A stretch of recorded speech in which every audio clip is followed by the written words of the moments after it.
Hi friends, welcome back to my YouTube channel. एक छोटी सी कहानी बताना चाहूँगा और उससे पहले ये भी कहना चाहूँगा कि मैं कोई मोटिवेशनल स्पीकर या कोई सक्सेस का गुण बताने वाला नहीं हूँ, क्योंकि मैं अक्सर एक डायलॉग बोलता हूँ सभी के सामने कि I don't know how to become a successful person, but I know how to become a failure. Failure का रीज़न पता होगा तो सक्सेस का रास्ता आसान हो जाएगा। अगर ये पता होगा कि ऐसा करोगे तो फेल हो जाओगे तो सक्सेस हो जाओगे। अगर ये पता होगा कि ये नहीं करेंगे, ऐसा ऐसा नहीं करेंगे तो हम सक्सेस नहीं होंगे, मतलब फेल हो जाएंगे। फेलियर के बारे में अगर सोचोगे कि फेल भी हो सकते हैं हम, तो आपका कॉन्फिडेंस और कॉन्फिडेंस से बचोगे, आप सक्सेस की तरफ चलोगे। तो एक छोटी सी कहानी है, ज़्यादा समय नहीं लूँगा मैं, क्योंकि मुझे नहीं पता, वो बहुत लंबा चौड़ा घुमा फिरा के बोलते हैं सक्सेस के बारे में बताने के लिए।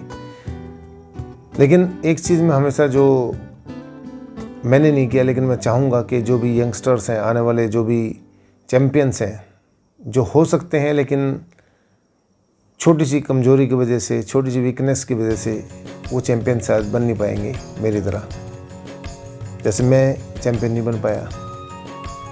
बात है 1993-94 की। कॉलेज की क्रिकेट टीम के लिए सिलेक्शन का नोटिस, बोर्ड पे नोटिस लगा हुआ था। तो मेरा इंटरेस्ट उस वक्त बहुत ज़्यादा क्रिकेट में बहुत ज़्यादा था। क्रिकेट ही खेलते रहते थे पूरा 8th क्लास से लेकर के, और आगे अभी तक क्रिकेट जारी रहा हमारा।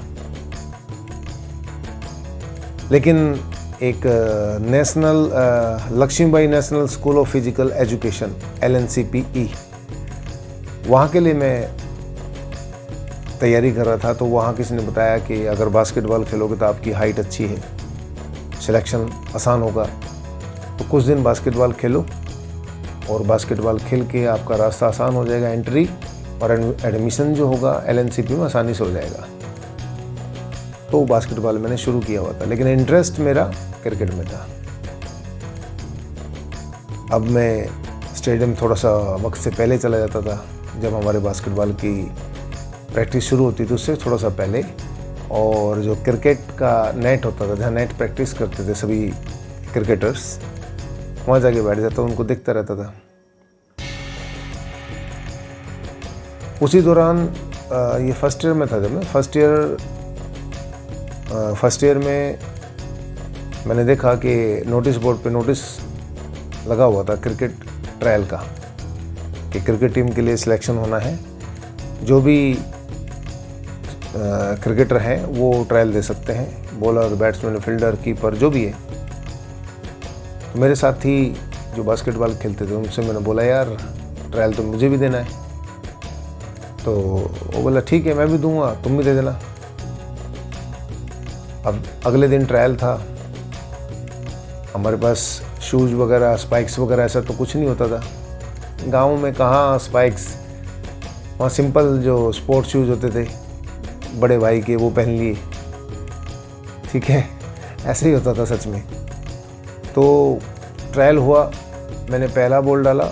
वाइस कैप्टन जो टीम के थे, कॉलेज की टीम के वाइस कैप्टन, वो बैटिंग कर रहे थे सामने, और अंडर 16, 19 और 23 पता नहीं क्या क्या खेल चुके थे, जिनका जीवन स्टेडियम में गुजरा है। वो ऐसे बैट्समैन थे, खतरनाक बैट्समैन, मेरे फेवरेट रहे हैं शुरू से।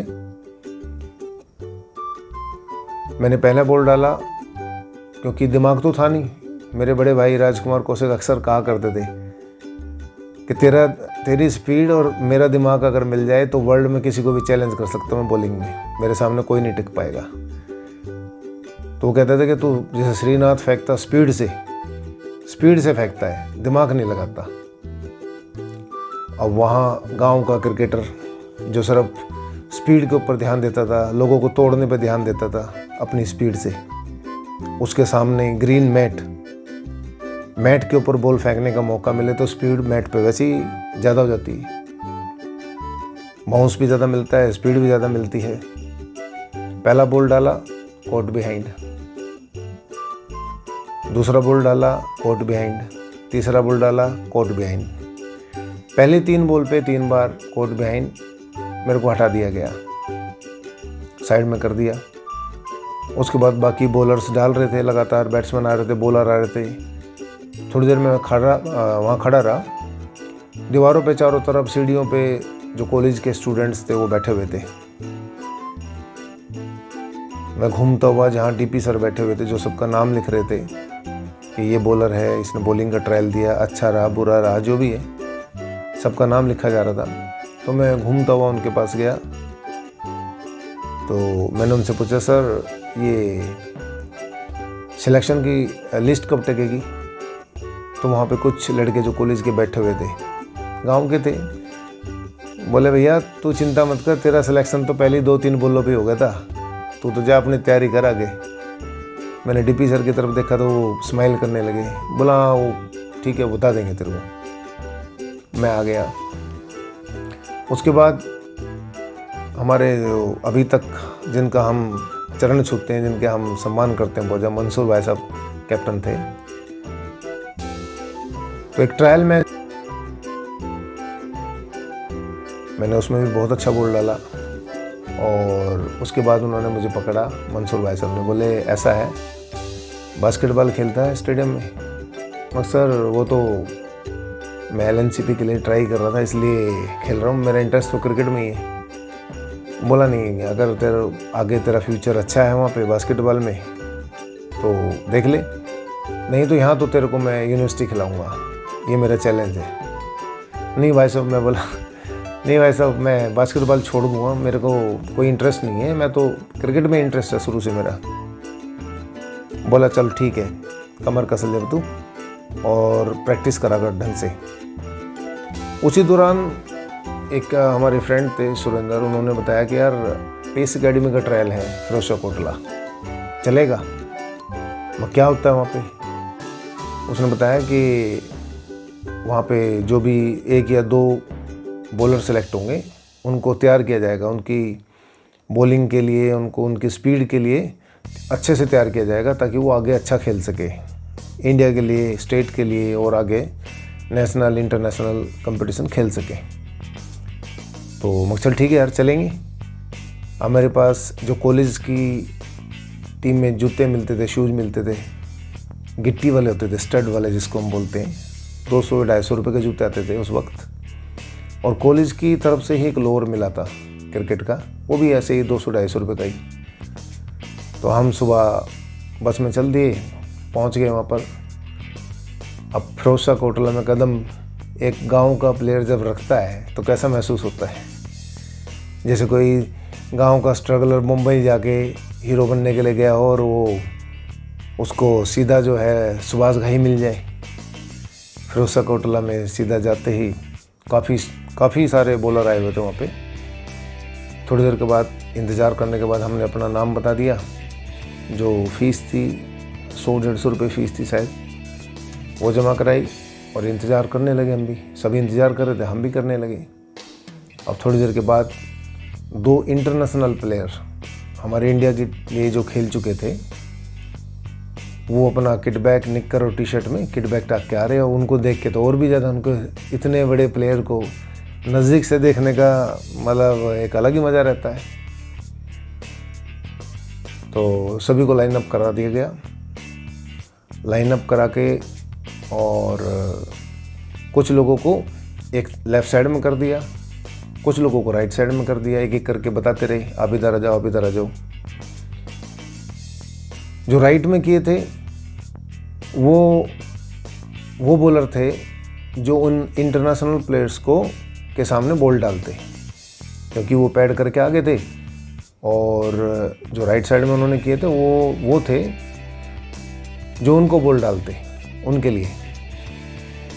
और लेफ़्ट साइड में थे जो उनके सामने एक अलग नेट पे 3 विकेट गाड़ दिए गए, 3 स्टंप काट दिए।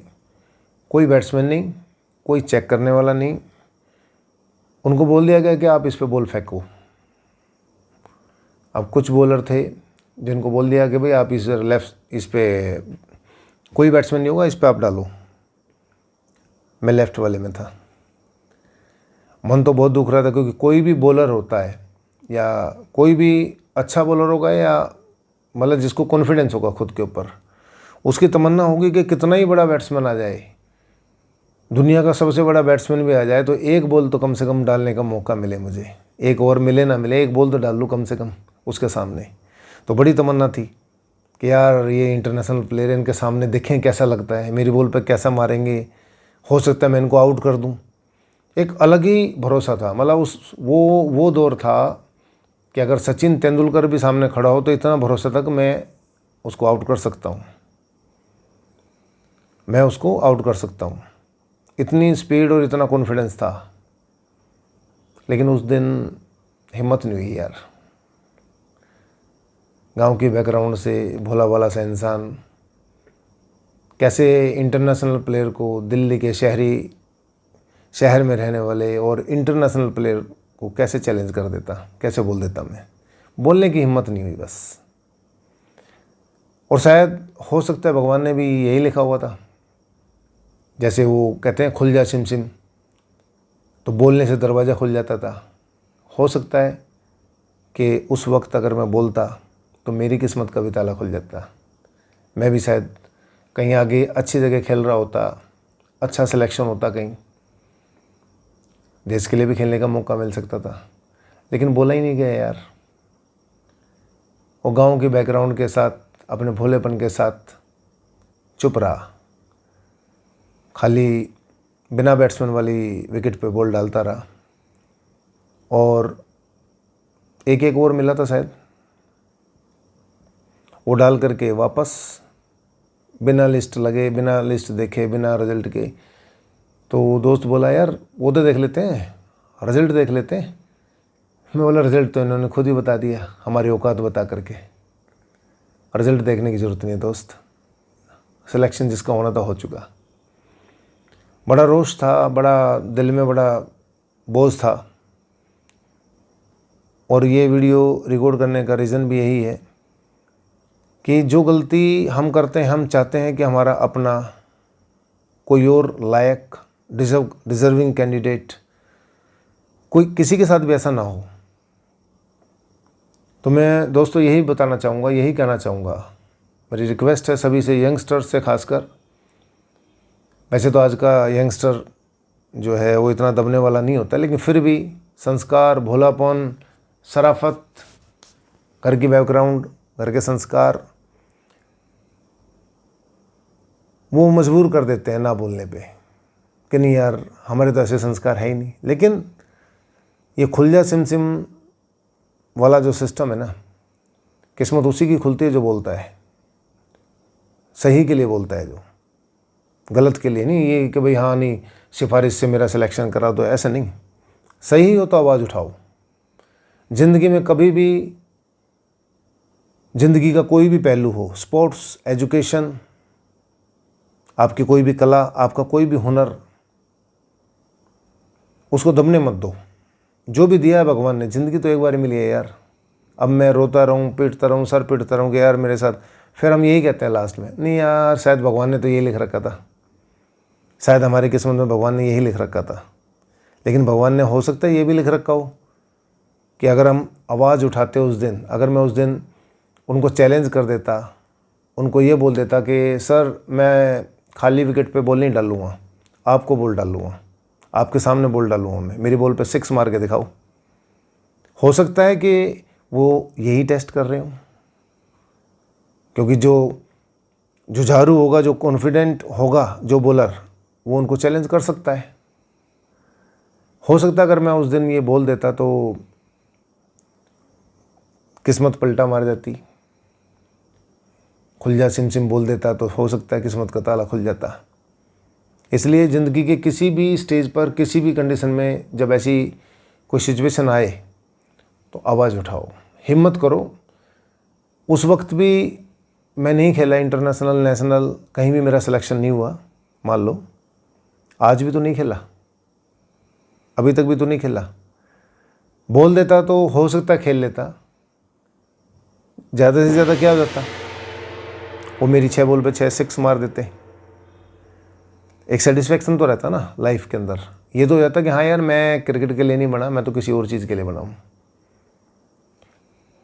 सो आवाज़ उठाओ और अपने हुनर को दबने मत दो, बस मैं यही चाहता हूँ।